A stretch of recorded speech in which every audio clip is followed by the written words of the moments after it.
Hello and welcome to our channel. Today we're gonna talk about In Time. Spoiler ahead guys, let's get started.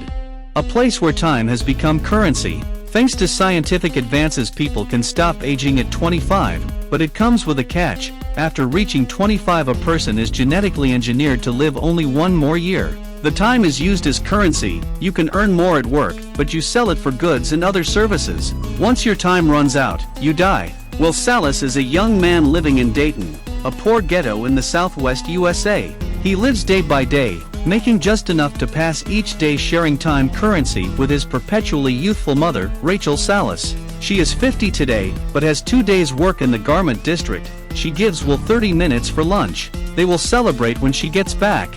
Everyone has a luminous green digital clock on their arms, counting down. Will is generous and easily gives 5 minutes to a young beggar girl, Maya. On the way to work he buys a coffee. The price has just gone up. Walking to work they see dead bodies in the streets. Will works in a metal stamping plant, making shiny cassettes. After his shift he notices he is paid less, quotas have gone up. Will meets his friend Borel at a bar. There they see a man treating everyone to drinks and drawing attention to his arm, which lists him as having over 116 years. Will knows that the man did not belong to the ghetto, and was likely to draw attention to himself. Sure enough, the Minutemen, a criminal gang, shows up, armed and ready to forcibly take the man's time. The gang leader, Fortis, is actually age 75. Borel and the rest of the bar scatter, but Will interferes and helps the man escape.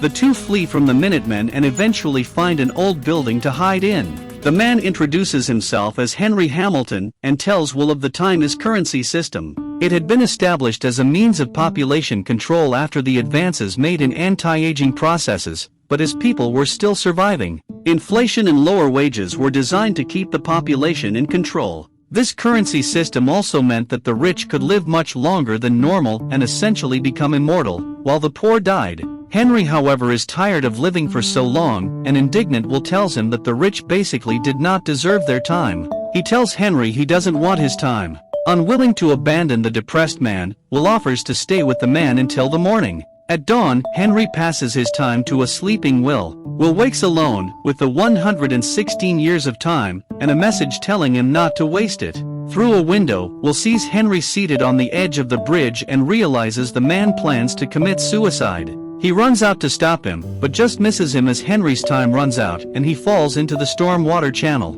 Will sees street cameras recording him and runs back home. Will meets Borel with his family and shows him his new time. To thank Borel for being his friend for so long, Will gives him a decade. Borel warns him that staying in Dayton with that much time was going to get him killed. Will wants to take his mom to New Greenwich. Rachel pays off a 2-day loan at a Weiss ATM machine. She tries to board a bus to get home, but the fare has gone up to 2 hours, and she has only 90 minutes left. In a panic she has to run. Will is waiting at the bus stop, realizes something is wrong and runs toward Rachel. They meet somewhere in between, but too late, the mother dying in the son's arms. Later Will calls a private stretched Lincoln limo to pick him up and take him to a richer time zone. He passes through 4 toll booths with progressive fares into a gleaming modern, but sparsely populated city center, New Greenwich. He has cleaned himself up to dine at a nice restaurant. A young lady across the room takes notice. The waitress tells him to slow down, to blend in with the rich, and suggests a casino nearby.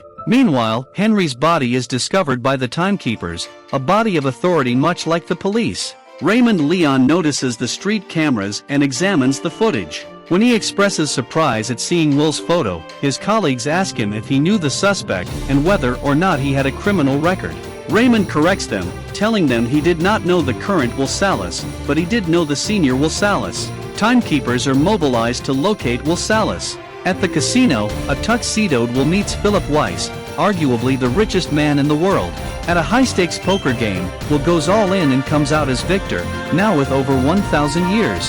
Philip is impressed, as is Sylvia, his beautiful but sheltered daughter, the girl from the restaurant. Philip invites Will to his mansion for another party and partially to see Sylvia again. Will agrees. Knowing to be prepared, he purchases a Jaguar E-Type and drives to the Weiss mansion on the coast. There Philip reintroduces him to Sylvia, as well as his wife Michelle and mother-in-law, all 3 of whom look the same age due to their wealthy background. The women are followed by guards all the time, but Will convinces Sylvia to let loose and have fun. Feeling oppressed by her father and his men, Sylvia agrees, and the two go skinny dipping in the ocean. Sylvia admits wishing that she could often do something wild and crazy. Philip had always restricted his family members though, and sure enough he soon comes looking for her. Sylvia and Will manage to dress and make themselves presentable again, when the timekeepers appear and confront Will. Raymond arbitrarily takes back the 1,000 years, as they don't believe Will's story. Raymond hints he knew Will's father and leaves. Will fights off the other timekeepers and takes Sylvia hostage, escaping out the mansion. Raymond commits himself to chasing them, even taking personal risks that other timekeepers avoided. After a car chase, Will manages to throw Raymond off their trail and escapes back to the country with Sylvia, who pleads to be let go. As soon as they return to Dayton, the car is wrecked in a trap set by the Minutemen. While Will and Sylvia remain unconscious, the Minutemen discover that Will only has a little time left, and was thus worth nothing. Sylvia however had about a decade, and so they take hers instead. The men are forced to run before they could take all her time. Sylvia panics, because she has never been reduced to having so little time. Will tells her that she should not be worried, as regular people live day by day. Instead, he brings her to find Borel, hoping that he could give them some time. To his grief, he learns that Borel had drunk himself to death with his riches, leaving his wife and newborn alone.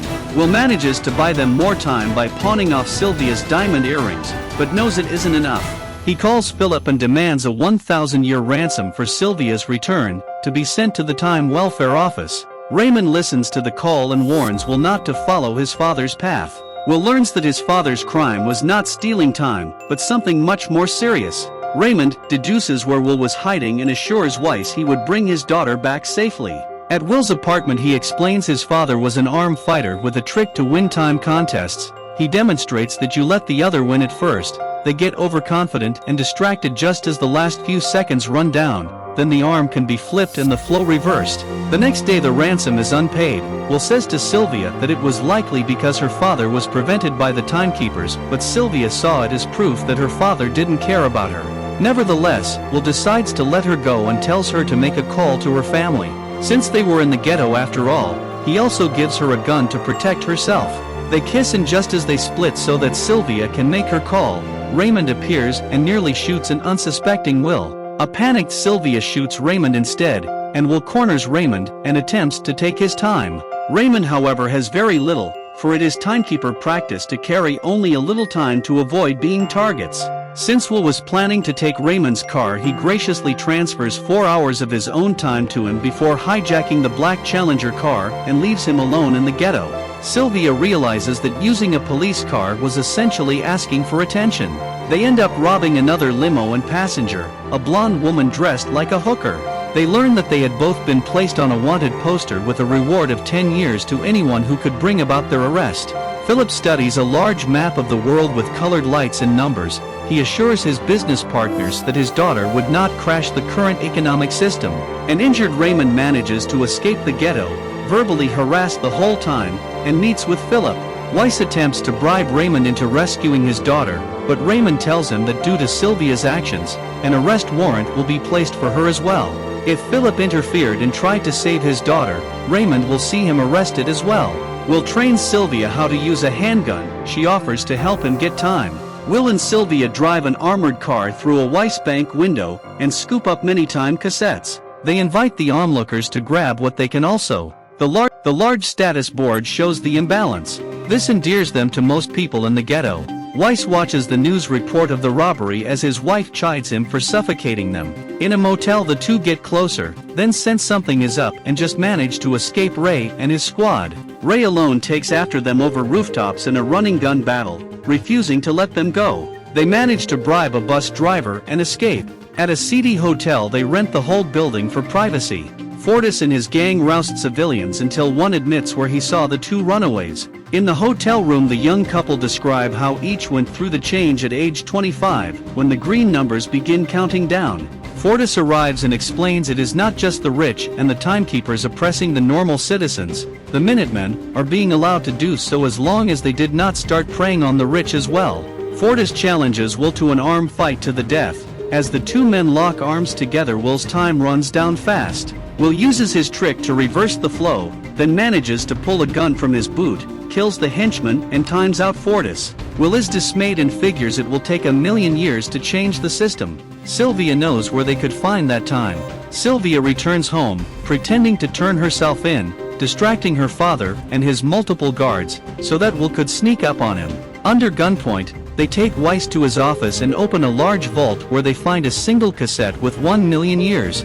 Philip tries to say it is always in an individual's interest to live forever even at the cost of another's, but the two runaways are unconvinced. After locking Philip in the office, the two again return to Dayton. While keeping the timekeepers distracted, they pass the 1,000,000 cassette to Maya, the little girl. Raymond pursues Will and Sylvia to a remote area running toward Livingstone, the next town over, just as they all begin to run out of time. Will sees that Ray is a Dayton homeboy, an honest cop just doing his job, but the timekeeper has forgot to get his per diem and dies in front of them as he times out. With only seconds to spare, Will notices the police car in the distance, runs and manages to transfer the timekeeper's per diem from the center console device to himself. He runs back to Sylvia and just manages to transfer some time, saving her life. The two of them only have enough for a day. The Datons stop work and march toward New Greenwich. Watching the news, the timekeepers decide that their jobs are finished. With 100 years bounty on them, pulling up in front of a large institution, Will and Sylvia draw their guns to make their biggest heist.